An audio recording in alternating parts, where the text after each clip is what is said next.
So this here is a marine chiller. It's a 72,000 BTU chiller. It uses 807C gas. It's a mix of two different gases. And the problem we're having, it's got twin squall compressors. So one of the compressors is overheating, and we're trying to diagnose why that is. So what we have here, we have our pressure gauges, low side, discharge side. We're looking at the weight of gas going in and out. It's very important to keep track of how much gas goes in and out of the system. So we have this on a scale so we can see by the gram how much gas is going in and out. What else are we looking at? We're looking at the amperage on the stator winding of the compressor. So we've got this in the control system, and we're looking at the amperage the stator winding is drawing in this compressor. And then also we'll be checking with a laser gun, we'll be checking the heat in every one of the components, see which one is getting hotter. And then we're going to look at the subcooling. This is the seawater to refrigerant heat exchanger. So what happens here is the superheated refrigerant goes in and passes by the seawater stream, which is in here, and then it gets condensed. So this is the condenser. And then what you're looking for is the subcooling. And the subcooling is how much lower the temperature is on the condensate than the saturation point at that given pressure. So on the gauges you will see the different saturation temperature pressures on these scales, and then you can measure with a gun here, and you can see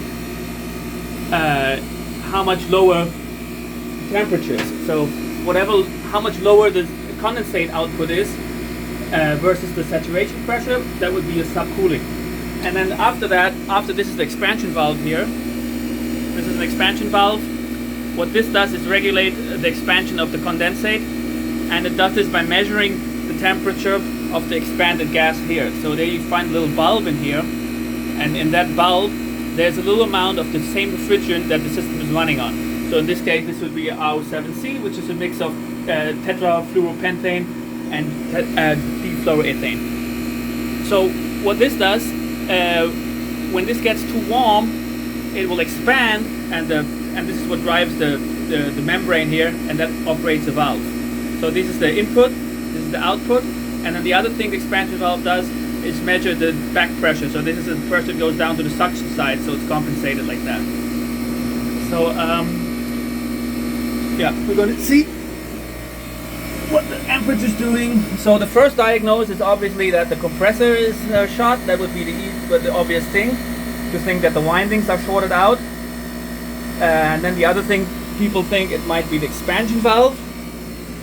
But it's very different to determine the actual amount of gas that the system needs. So very often the system's tech will come around and will either over or undercharge the system. And it's very hard to tell what's happening, because the expansion valve will be constantly trying to compensate. So it might look like there's too much gas in the system because there's not enough gas to allow the cold to happen and this thing to open. So then it might look like there's not enough gas, but it's too much, or it could be the other way around. There might be too much gas and it looks like there's not enough. So it's the right way to do it is to extract all the gas, pump all the gas out, put it into like a tank, and then you can see what the manufacturer specifies to put back in. In this case, it specifies to put in 950 grams per circuit, and so with a scale we can do that quite easily. And now what we're going to do, we're going to run it a while, and we're going to see how the temperatures behave, if it gets too hot, and if it's not, we're going to look at the amperage. The amperage is looking good. 11.6 on one of the stator windings. You can see here on the compressor it will give you a reading that says LRA 66, and so this is like another way to confuse people. You got to divide that like by 5 to get the actual amperage, and then that's an important indicator to see how much the compressor is actually drawing.